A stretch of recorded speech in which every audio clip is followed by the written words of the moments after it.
Hello and welcome back to Rams Talk Podcast. And we're here today after what looked like it was going to be Derby's third away win of the season. We were so excited. I was around one of my mates' houses and we were sat there, sort of heads between knees, nervous, worried, thinking, are Derby going to throw it away again? Obviously we did. We're used to that by now, but it was still a really spirited performance from the Rams and a really good point away from home. I think most of us would have taken a point before a ball was kicked. So to get a point away at Portsmouth, only one defeat in our last six, I think it's a good run for the Rams so far. So joining me today to dissect a really, really entertaining game at Fratton Park, we've firstly got James Walker. How you doing, James?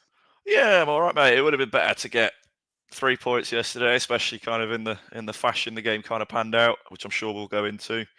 But yeah, you're right. If you'd have looked at the fixtures at the start of the season, Pompey away, you take a point, don't you?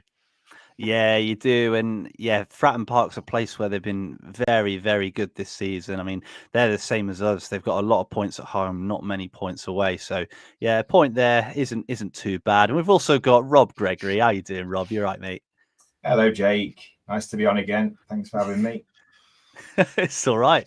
Pleasure to have you here. And it's it's nice to have you here when we haven't lost as well, because it feels like every time we have you on, it's because we've lost about 7-0 and no one else wants to come on. So you've come on for a good one, mate. You're here for a good one. Definitely looking forward to chatting about the game. Absolutely. And we have to start with basically the very start of the game, James, because I don't know what was up with Matt Clark in that first half. I think his brain must have broken going back to Fratton Park. He didn't look the same as he'd been in recent games. And Derby kicked it off by creating a couple of decent early chances. And then Pompey go up the other end, play a long ball over. Clark just kind of falls over, doesn't he? I don't really know what he's doing. And suddenly there's a player through on goal. Zetterstrom has to bring him down. He's got no choice, or it's a certain goal. And thankfully, Derby's number one makes another really, really important save from the penalty spot. I mean, James, I think he's probably gone a little bit under the radar in this good run that Derby have had with the form that he's had, because he's kept us in a lot of games, and that game would have been very, very different. Derby looked nervous at the start. They looked really, really nervous, really cagey, not great on the ball, but Zetterstrom put in a really good performance, and it was, I guess, capped off by an unbelievable penalty save. Yeah, maybe there's an argument to say he was a lucky boy to still be on the pitch. I mean, it kind of had the air of, I don't know if you can remember the 10 men against Forest when we went down to 10 there. That was the kind of challenge it was. So you wouldn't have been too upset if it was a red. But yeah, it was a fantastic save. And Matt Clark almost forgot he doesn't play for Portsmouth anymore for those first 40 minutes, but we'll forgive him because his second half performance was all right. Yeah, it certainly was. I mean, I think the double jeopardy rule came in, didn't it, between that Frank Fielding penalty given away and yesterday, and yeah, that definitely worked to Derby's advantage, because it was really strange, wasn't it, that Clark just kind of, I don't know what he was doing, and Zetterstrom was left with a decision, a split-second decision of, I kind of have to bring him down. It's either guaranteed goal or chance of saving the penalty. And I think he definitely made the right decision. But Rob, I mean, we've seen it. We saw Derby's goalkeeper lose a lot of confidence, didn't we, earlier in the season under Paul Warne, when we were getting hammered every week. And there were some questions over, he was struggling to deal with crosses. He was conceding goals that really didn't look like they should be going in. But he's managed to turn that around, and he looks a lot more confident now. You can see when he's coming out, claiming balls, punching balls away. He looks a different keeper now. How much has he improved under John Eustace and the new coaching team? I think he's symptomatic of the way the team's, the evolution of it since John's come in, really. I mean, yeah, his confidence was shot, and it's hard to believe he's the same player, really, particularly his kicking. I mean, there's lots of critique in terms of his distribution, but I thought particularly at Burnley on Tuesday, there was 2 almost assists for goals there from his kicking. So whether it's the coaching, whether it's a confidence thing, whether he's getting better instruction, I think we've seen plenty of interviews from players coming out saying they're feeling more confident with what the kind of messages they're getting from the coaching staff in terms of pre-match. So he's probably just feeling that, and he's definitely got quality. So it's good to see. I mean, I think every fan was probably getting to that point of being slightly nervous that we'd showed out for a keeper that maybe wasn't going to be what we thought he was after the first bit, but he's definitely got that. And I think just shows what confidence does for a team, really, the way he's improved. Yeah, it certainly does. I think the fact that we're now playing more goal kicks in different places and free kicks in different places is helping. I think under Warne, it was so one-dimensional, wasn't it? You know what was going to happen. It was hit it to the touchline and hope that Forsyth or Elder or Wilson or whoever's on the wing at the time would flick the ball on and we'd get the ball down the line. Whereas now there's a bit more variation. I think it's getting the best out of him. I think he probably lost his head a bit, hadn't he, Rob, when he boot the ball out of play about 3 or 4 times. He's like, come on, I just can't do it. Whereas now he's got... Yeah, that's it, definitely. Yeah, now he's got a little bit more. He's got a little bit less to think about. He can just do what he wants to do and reap the rewards for it. But James, I genuinely couldn't believe that it was 0-0 at half time. I mean, Derby had a couple of really good chances. Harness hit both the bar and the post with the same shot. I don't think I've seen one of them in a while. I saw he put it on his story, which I thought was quite entertaining, when it was clearly not a shot, but it also didn't go in. So I thought that was quite funny. I was like, I probably wouldn't have brought that one up, Marcus, but we had a couple of good chances. Fozzie put one over the bar. Harness had a good 1-2 with Yates that he put just wide. I think he tried to cannon it top corner. Maybe should have taken a little bit off it and just tried to test the keeper. I thought looked a bit wobbly all game. I mean, Derby had chances, and it was the same story as the whole season, wasn't it? We had lots of chances. We just couldn't put the ball in the net. Yeah, absolutely. I think that's kind of, like you say, Jake, it's been the story of the season, hasn't it? We've had a lot of chances and not put many of them away. That's probably the only thing that worries me going into the running, is the fact that we're still not as clinical as we probably could be. I think Harness at Plymouth probably scores the one that he kind of whistled past the post in that interchange with Jerry Yates. I do think that is a serious area to address come the summer, isn't it? I think for us, if it depends, no matter what league we're in, especially with Jerry Yates going back, he's only here on loan. So that's 7 goals, and it's not a lot, is it? But it's 7 goals out of the team already, isn't it? Yeah, well, it certainly is. Yeah. I mean, Jerry Yates is what? Jerry Yates on 9, I think, off the top of my head. For this season, 13 goal involvements overall, I think I saw earlier. And I don't think we've got anyone that comes anywhere close to that behind that. So, yeah, I think it's definitely a place that Derby will need to address in the summer. I think it'd be really interesting to see who Eustace can bring in.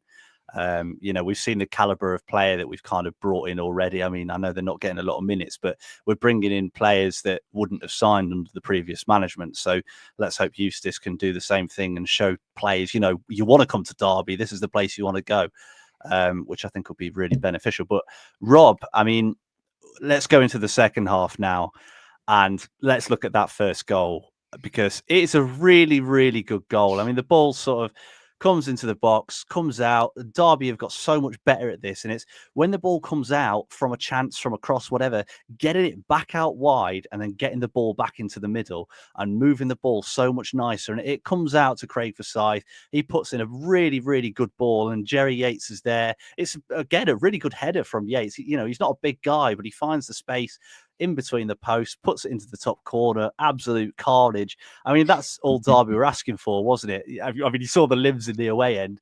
It was something we really needed, and I think Yates probably needed a goal that he actually meant. Yeah, I think they're the ones he's been struggling with as well, really, aren't they? The ones where you kind of expect him to score. And he kind of did have a little bit of time to think about it, but it's a really classy finish, the way he goes back across the keeper, solid header, and like you say, Forsyth delivery. I think just to kind of go back on some of those previous points, but I feel like we are creating more chances than maybe we were. If you think back to the Oxford game, that was so poor. And even that Millwall game, the first one where he came in, we'd not really had a chance to work with him. And slowly but surely, it feels like we are creating more chances. Like you said, it was a fluid move moving up to the goal. And you do feel now that even when it went to 1-1, then you feel like, well, okay, we'll get another chance. And we had a really good chance before I went to 2-1. I don't want to get too far in front of where the running order, but I think the first goal kind of summed up where we're at. It's confidence going forward in the team. Yeah, it did. And I think you're absolutely right. You look at the way that Derby have played, and especially, I guess, the last 6 games, and we carry the ball forward. We look like we know what we're doing, and we look like we want to score goals. Whereas before, we always seemed cautious. We were going to get hit on the break. It felt like every time we were going forward, we'd commit 1 or 2 players. I think there's 5 or 6 players in the box for that chance.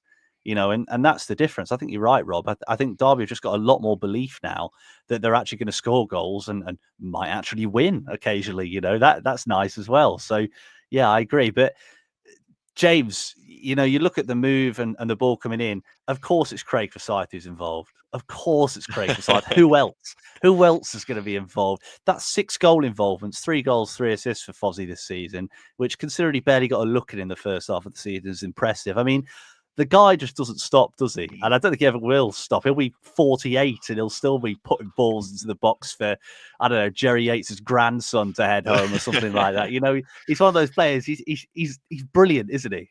Somebody fund that man a statue. Let's sort of go fund me up on Rams Talk. I think that's a great idea. Yeah, I mean, for a 36-year-old that we signed 10, 11 years ago for was he at a free? 300k or something like that. Yeah, that's basically free in this market now for the service he's put into Derby County is unbelievable. I do think he can still do a job down the left. We know he can still deliver. We can still deliver a fantastic cross.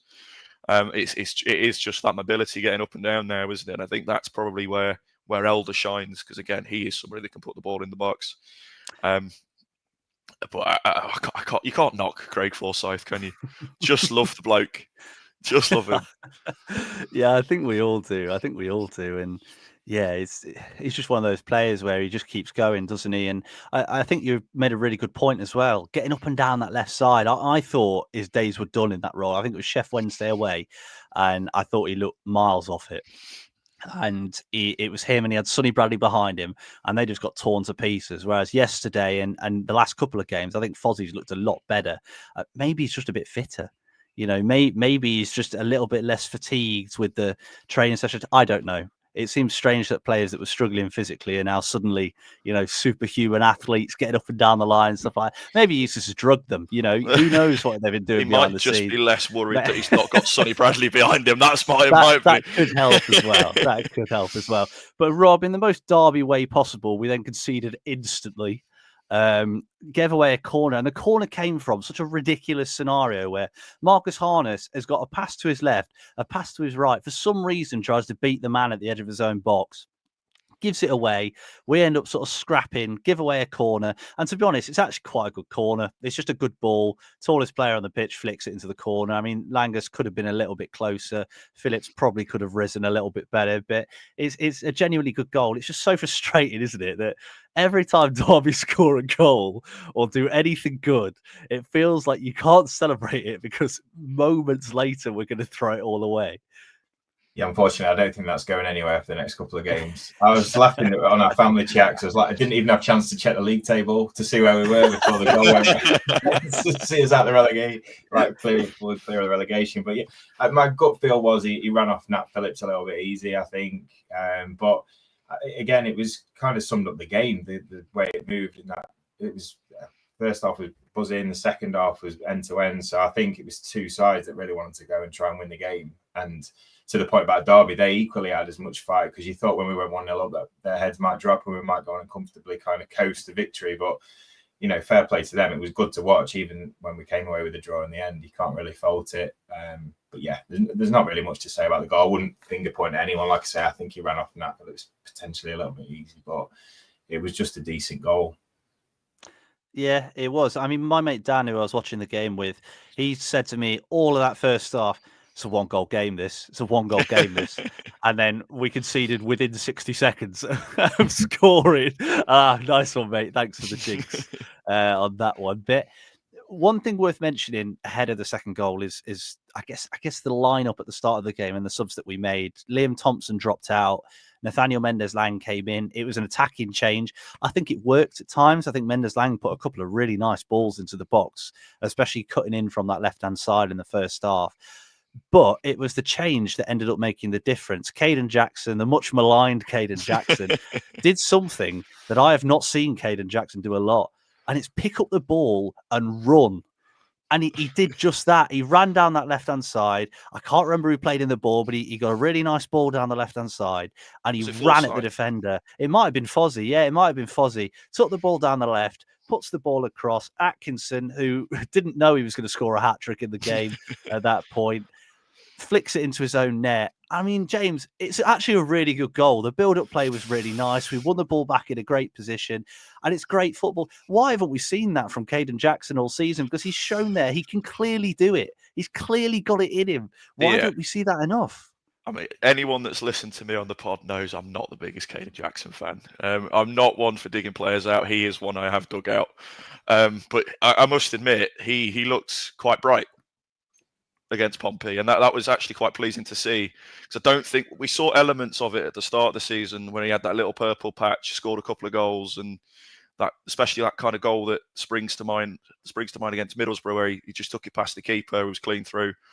I think if that was Kaden Jackson with that same opportunity 2 to 3 weeks ago, he'd have tripped over the ball on the halfway line, passed it to the opposition, and got up the other end and scored. But it was really nice to see him actually almost look like a footballer again. If that's kind of, it's almost too harsh to say, but kind of watch him have the confidence to try and go past somebody for a check, rather than turn back inside and play a square ball or a ball back down the line, or just to have the confidence to run at a defender. It was really nice to see. It was a really positive change from Kaden Jackson.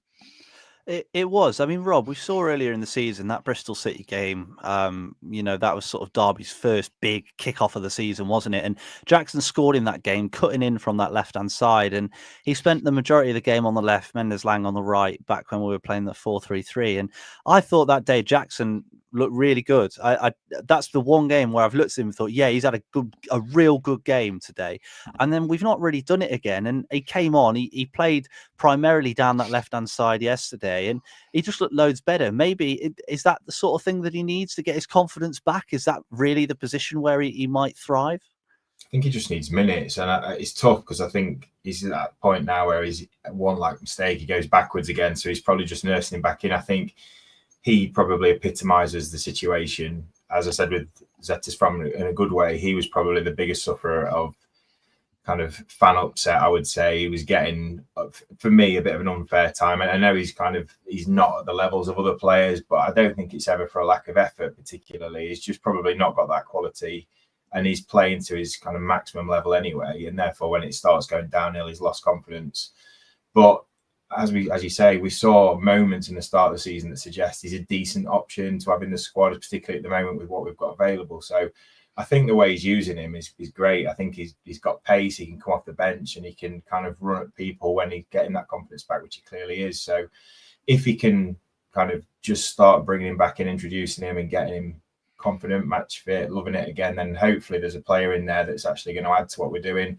Whether he's a long-term Derby County player, I'm not going to stand here and say that I'm desperate for him to sign a new contract, but I feel that clearly there was issues with the previous regime, not just with him, that kind of led to this low morale, and you feel for him a little bit in that, and hope that he can just get back to kind of be buzzing around the place. Yeah, and you could see by the celebrations of the players, all of them running over to him and celebrating with him. I think that would have meant a lot as well. Yeah. Getting that adulation. He's not really been involved in. I think he's had a goal involvement since Luton away before Christmas, if I'm not mistaken. So yeah, that would be really nice for him, and I really hope that gives him a boost, because yeah, like we say, no one wants a Derby player to fail. He's just had a really poor season. So if he can pick himself up and come good, I guess, over these last few games, then it'll be really beneficial, especially using that pace off the bench, like you say. And then Derby had a couple of really good chances, James. I mean, the main one comes to Jerry Yates, and I've seen him get slandered a little bit for this. And I thought when I first saw that cross from Wilson, who, by the way, was unbelievable in that game, slammed it across the box, and Yates put it wide. And I looked at it, I thought, how on earth has he missed that? You watch it back, the cross is actually behind him. And I feel a little bit sorry for Yates, because he's trying to readjust his body. You can see him, he's getting his head around, he's trying to get around the ball, and he just can't do it in time because he's absolutely hammered the cross at him. I mean, those sort of chances, James, it feels like have gone against Derby all season, like we've been saying. When we get those 50-50s where it's a quick reaction, it just doesn't go quite right. I mean, if Derby score that goal there, they surely go on to win the game. Yeah, I think so. I think it was it 1-0 at the 1-1 at the time, or I can't remember, mate. Too much happened. Yeah, so much happened in that second half. Was it 1-1? Yeah. It was before our second goal, yeah. I think, yeah, you're right. He caught some pelters, I think, quite unfairly. I think reminiscent of the Matt Clark one against Burnley. It came at him quite quick. It was behind him. It wasn't an easy chance to put away. I think if he does get it on target, though, and it's not down the throat of the goalkeeper, it's a certified goal, isn't it? There's nobody stopping it. I mean, there was enough power on the ball And yeah, Kane Wilson, that's one man that does have to sign another contract at Derby County, doesn't he? Hopefully. He does. And Rob, we saw at the start of the season, and he struggled with his fitness, didn't he, early on, and he came back, and I think he came back probably at the wrong time as well. He wasn't playing over Niambi at the start of the season. He came back during a really dark period for Derby, and I think he struggled with his form a little bit. But as James says there, he's so important to this Derby team, and it's surely so important we keep hold of him. I mean, how good's he been?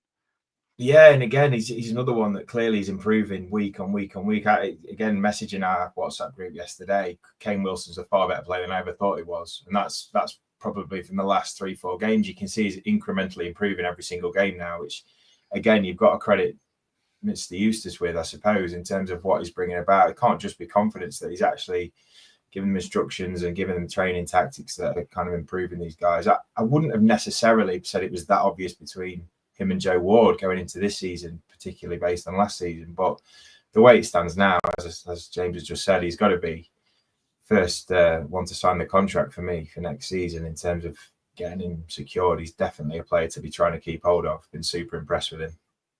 Yeah, I think it depends what league we're in, which will help make his decision. I think if Derby stay up, we'll see Kane Wilson play for us for a little while longer. But yeah, I can't see him coming down with us. Can you, with the way that he's playing? But hopefully we don't even have to think about that. That'd be nice, wouldn't it? If we just win the next 3 games, we'll be fine. So it won't be a problem at all. But 3 games. Oh, don't say that. I mean, James, we did obviously concede at the end. It's a really frustrating goal. The keeper gets the assist, which always looks depressing when you look at, the like Fotmob or something like that. It's like, goalkeeper's got assist, great. Yeah. Like, Edison or something like that. And it's a really silly goal, but it all comes from Derby being exhausted in my eyes. I think Derby looks absolutely exhausted. And you looked at the last 5 minutes, Derby was sitting deeper and deeper and deeper, and the ball comes up. The back 3 aren't set; they aren't in position.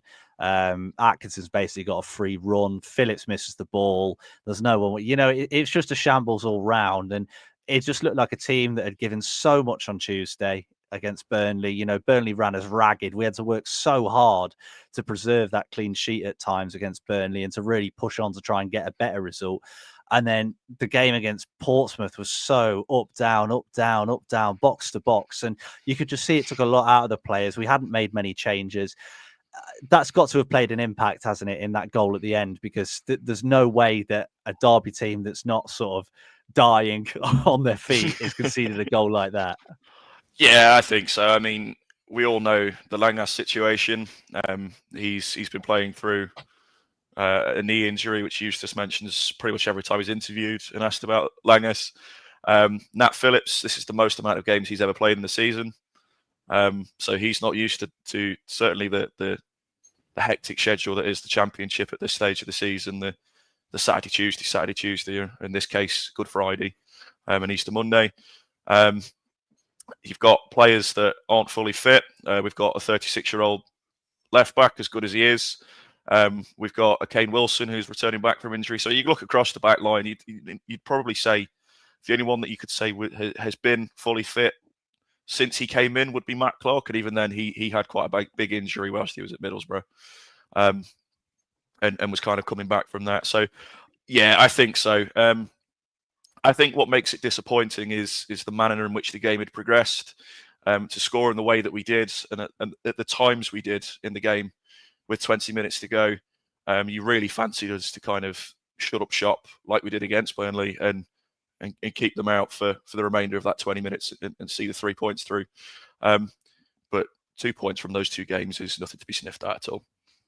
Yeah, I know. It's so frustrating because we could have had 6 out of 6, couldn't we?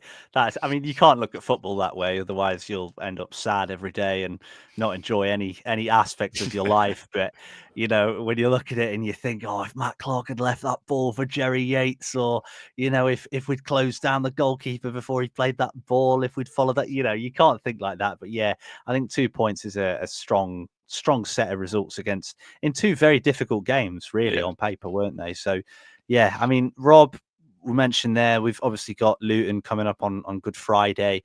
We've then got West Brom on Monday.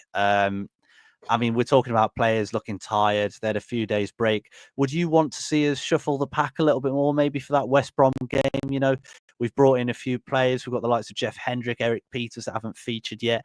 We've named a pretty much unchanged lineup. I mean, if we get a result against Luton, let's not say we're going to get a result against Luton, because it'd be the most Derby thing ever to lose that game 4-0 and then beat West Brom 4-0 or something like that. But it's we've got some really challenging games coming up. We'll need to keep players fresh. Can you see Eustace shuffling the pack a little bit for that game?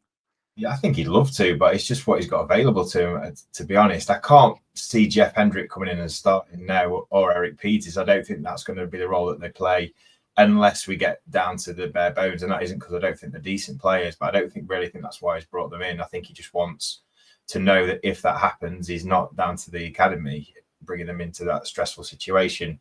I do think they'll get minutes, though. I do think there'll be minutes to come over this weekend.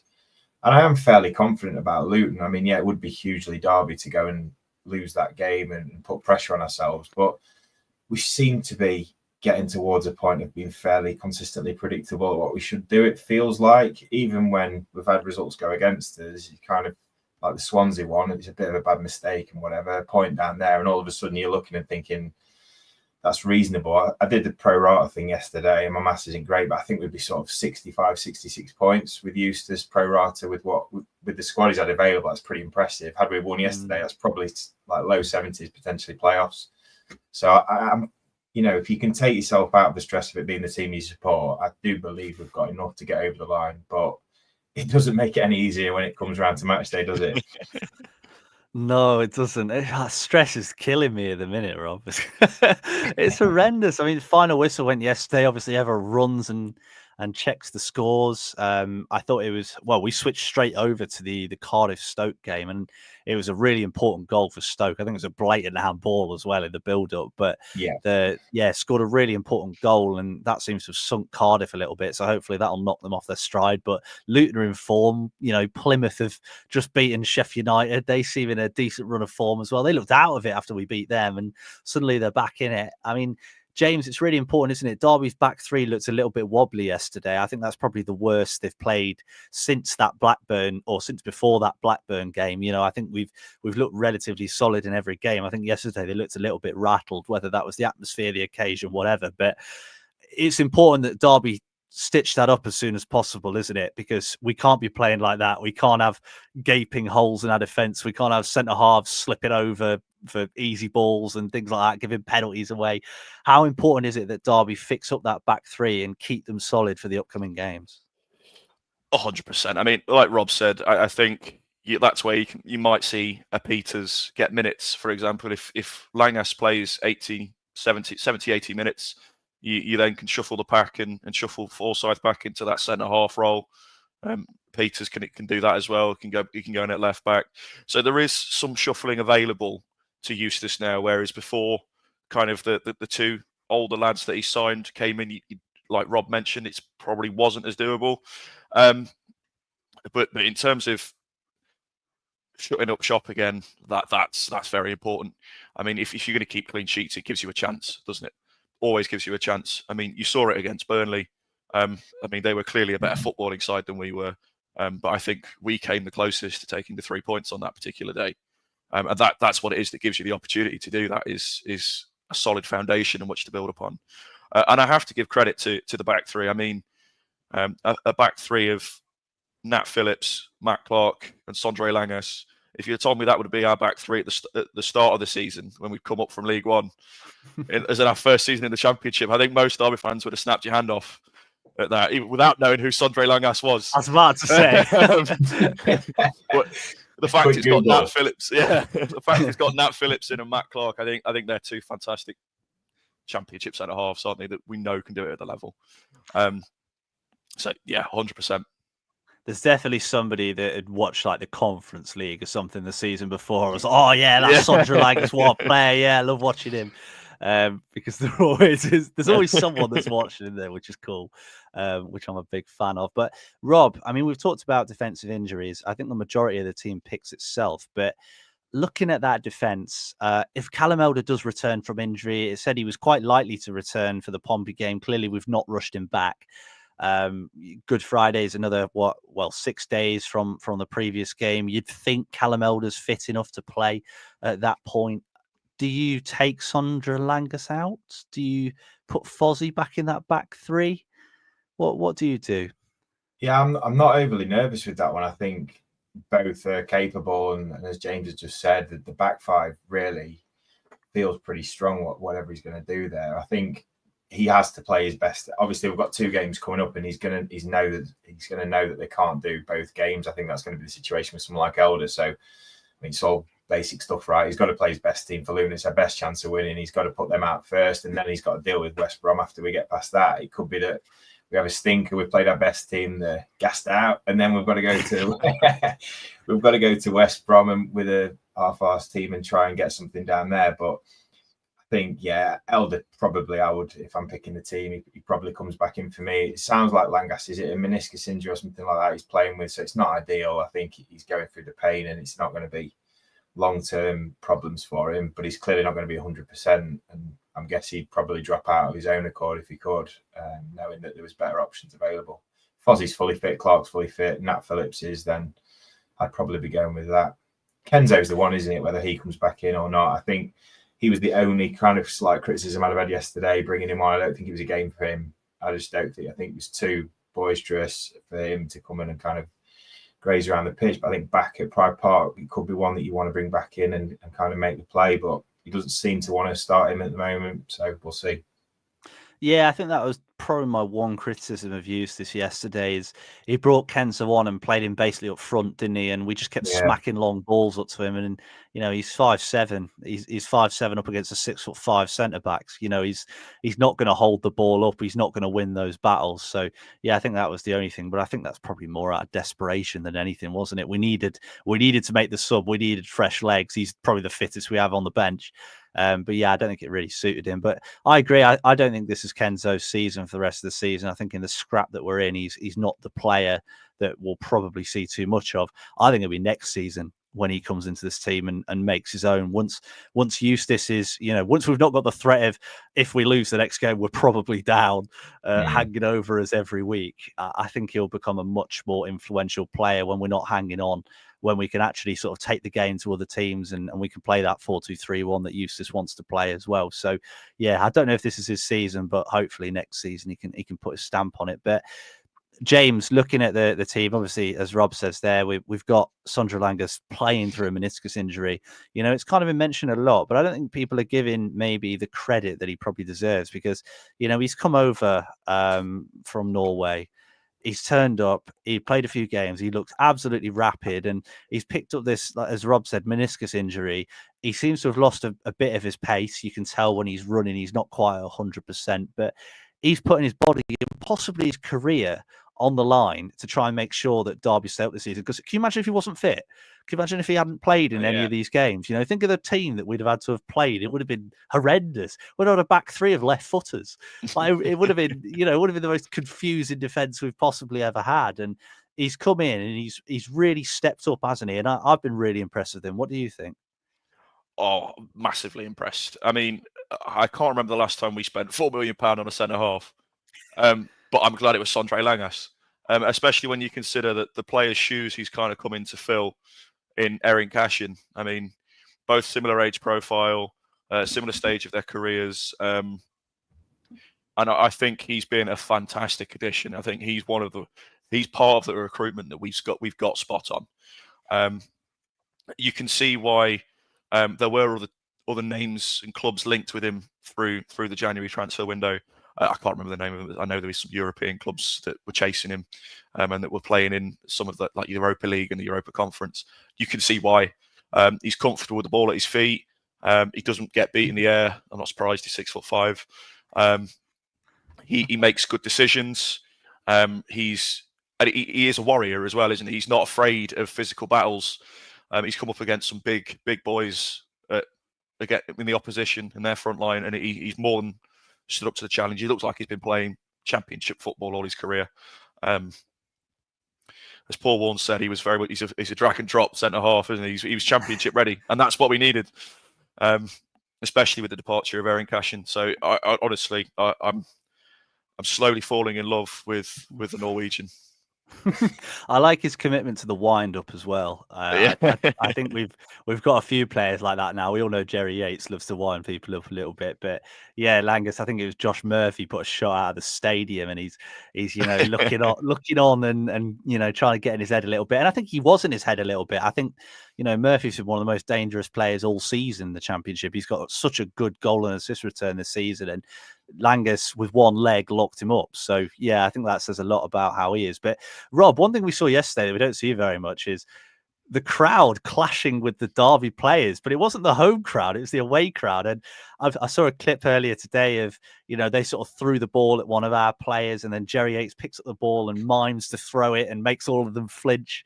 And that winds them up, and then they started launching the ball at Fozzie and things like that. I mean, I actually quite like that from Derby's players. I like the fact that they seem comfortable in that environment. At the start of the game, we looked so nervous on and off the ball. But by that point, we looked really comfortable. We looked really confident. I think that's a sign, isn't it, that, they had, 20,000 people sort of wishing ill on them for quite some time in that game, especially when Derby were ahead. But they dealt with the pressure. And that's what Derby haven't done very well this season. They've always kind of buckled a little bit. But I think the mentality seems to have shifted. Yeah, again, it's the same kind of theme, isn't it? I think he's instilled something in them that's given him that belief, and he seems to be able to get a message on in the game. As you say, from the start, the way the game progressed, he's clearly able to change things or get things moving from the sideline. So it's a positive in that sense. In terms of the ground, I was there last season. It's a fantastic ground down there in terms of being close to the pitch and getting on our Rams talk chat about the baseball ground and the old days and all that stuff. That's what it used to be like down there. It's like a blast from the past, really being able to get stuck into the players from the sideline. So, yeah, I guess hopefully we're not down in League One experiencing that too much next year at those tight little grounds. Yeah, you're right, mate. You're right. And if there was one gripe, James, that we had yesterday, it's the sheer amount of free kicks we gave away. Yeah. I mean, it was getting silly at one point, and that's actually where the second goal came from, giving away a really... about 3 or 4 silly free kicks on the bounce, which forced us deeper and deeper. I mean, I don't think the ref helped, if I'm honest, James. I thought he was terrible for the majority of the game. He gave some really ridiculous free kicks for both teams as well. It wasn't even just us. It wasn't even just them. He was giving free kicks for nothing, left, right and centre. I mean, Derby need to sort of, I guess, nip that in the bud a little bit. We've done it a few games this season. I think Ibu Adams is quite guilty of sprinting into someone's spine that's quite unsuspecting and knocking them to the floor. I mean, that's one thing that Eustace needs to sort of get a handle on, doesn't it? Because otherwise, we might keep conceding goals in that manner. 100%. And I think it links into what you were mentioning before, Jake, in kind of the dark arts almost, and winding up home crowds or even away supporters, where we haven't been as good as other teams. I think one of the criticisms I've had of the squad in general is it's almost too honest. Where we've felt arms in the back, and where other teams would go down and get a cheap free kick, we don't seem to do that quite as often.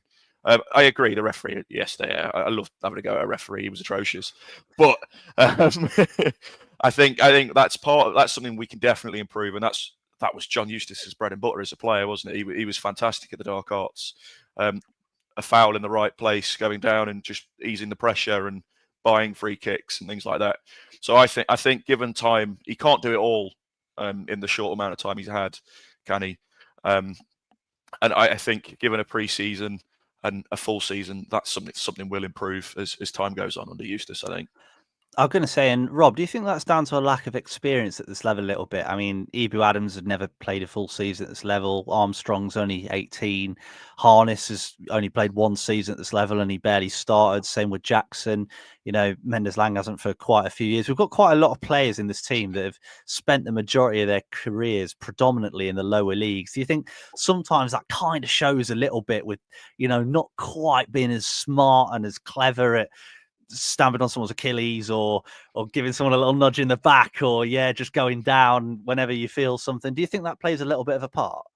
Oh, definitely. Yeah, with anything in life, experience is massive, isn't it? And just understanding the game, knowing the game, again, talking about the ground, the closest, the proximity of the fans and the atmosphere, and just being able to kind of use that in a positive way for us would have been not too difficult a thing to probably do, but we seem to let them keep going and get them back into the game, really. So, yeah, I think there's plenty of work to do there. As James said, he can't do everything. Ibu Adams, in my opinion, was lucky to stay on. There was a couple where he went in and was late and he backed off. Luckily, the play was going on at that time and he kind of didn't pull it back. But I think that side of things is probably a good sign in terms of he's got them absolutely buzzing. They're running around like headless chickens, trying their best. Yeah, the quality isn't going to be the highest in the league, but as I said, the pro rata points tally puts us just outside the playoffs. So he's definitely got them running through brick walls for him, and therefore you probably are going to end up with a situation where you're running close to the yellow red cards in games because people are just doing their best and ultimately fatiguing towards the end of the game. We looked tired, I thought, towards the end yesterday. We looked tired at Burnley. I mean, it's just going to be a theme, unfortunately, but hopefully we can get a couple of goals in front and actually having a nice ending to a game where we're not too stressed. Yeah, we need a few more experienced 37-year-olds, I think, to take the pressure off. Get a few more in. That'd be fun. I wonder who else is out there. There's got to be somebody out there. But yeah, I think it's positive for Derby, isn't it? I think everything we've spoken about today, it's looking a lot better. You know, was it frustrating not to win? Yeah, of course it was. Was it frustrating not to get that point or get another 2 points against Burnley? Yeah, of course it was. But Derby are playing really well. And we've lost 1 out of last 6. It's looking a lot more positive. I want to ask you both very quickly. James, we'll start with you. Do you think Derby are staying up this season? I don't know. I think that's not how this pod works, mate. Yeah, I know it's not. I've watched too many to know that. I think Rob's got a very good point. I think the pro rata stuff in the points tally is a lot better, and that my head makes me say yes. But I know how good Derby County bottle jobs work, and I can just, do you know what I mean? So. I am going to say yes. I think we do. I think it's, especially if we beat Luton, I will feel pretty comfortable. I think we said it in the group chat as well, didn't we? If we beat Pompey, I think we're staying up. But I think the same about Luton. I think if we win Good Friday, I think we stay up. No questions asked. Same sentiment, Rob? I actually do. I'm fairly confident, to be honest. I was at 7 points adrift. I couldn't see it, although I still thought I hope we get close, but. Now he's kind of got them ticking over. I'm feeling pretty bullish that we'll get out of it. It's the hope that kills you, Rob. The games we've got left. Yeah, I'm kind of not at that point of hoping it. I hope I'm not. In terms of, we are bottle jobs, aren't we? But the last time we were in a relegation scrap like this, we didn't bottle it. We did get out of it. And yeah, when we went down. We got the points deduction, all that. But we have got recent form of getting out of this. If it did go down to the last day, it's not a complete one-off. And we'll have fans in the stadium this time. I actually pulled out, Jay, the points total that I did with Jamie last time we were on. And we're only a couple beyond where we said we'd be. So we're getting there. We said we'd be on 45 points by now. So we wasn't too bad, was it? That was a warning charge as well. Yeah. But looking at this, we predicted 7 points from the last 4 games. So yeah, that'd be a great tally to get if we can actually do that. Yeah, it certainly would. And I mean, Jim Johnson's confident as well. He says the Rams are staying up, but also says we're going to beat Luton 4-0. I'd love to have some of what you've had to drink, Jim. Just God, I can't see that. Michael Higdon's suggested Jamie Ward coming back. I think he's currently playing in the 2nd division of the UAE or Qatar, somewhere like that, for Precision FC. We were looking at this yesterday. He plays with Ravel Morrison and a couple of other EFL legends. So that's surely interesting over in the Middle East. I'm sure loads of people are turning up to watch 38-year-old Jamie Ward grace the pitch. But yeah, I think I'm sort of in the same boat as you guys. I think we will. I think we're probably 60-40 to stay up. But when you think the last time we stayed up, we went 14 games without a win at the end of that season. And, you know, it's dreadful, isn't it? It's a dreadful end. You know, the last game we won was in like February or something like that, or early March. And, you know, we ended up not winning again for the rest of the season and staying up with the draw on the last day. So, you know, if we could do that, then, you know, that's fine by me. If we stay up by a goal, if we stay up by 1 goal difference, that's fine by me. And I think Derby will. I think we've got it in as Cardiff look like they're struggling. And I'd hope that we've got enough of a lead on Luton and Plymouth below us to kind of not throw that away. Although, Rob, you're right. We are bottle jobs and we're so good at doing that. So let's hope that we don't and Derby can hang on and stay in the league for another season. So thank you so much for listening. If you did enjoy, please do leave a like, please do subscribe. About 45% of you that are listening right now or are listening to us back, not live, aren't subscribed. So please do if you did enjoy it, because it really helps us out. Same with liking, does us a huge favor, gets more people invested as well. And also makes James and Rob happy, because if their episode gets more likes than everyone else's, they know they're better than all the other guests. So keep that in mind as well when you're doing that. So thank you so much for listening. And yeah, it's goodbye from me. It's goodbye from me. And it's goodbye from me. Everyone's so well trained nowadays. This is great. We're a well-oiled machine. Thank you, everyone, for listening. Let's hope we can beat Luton on Friday. If I don't see you, have a great Easter, and we'll see you soon.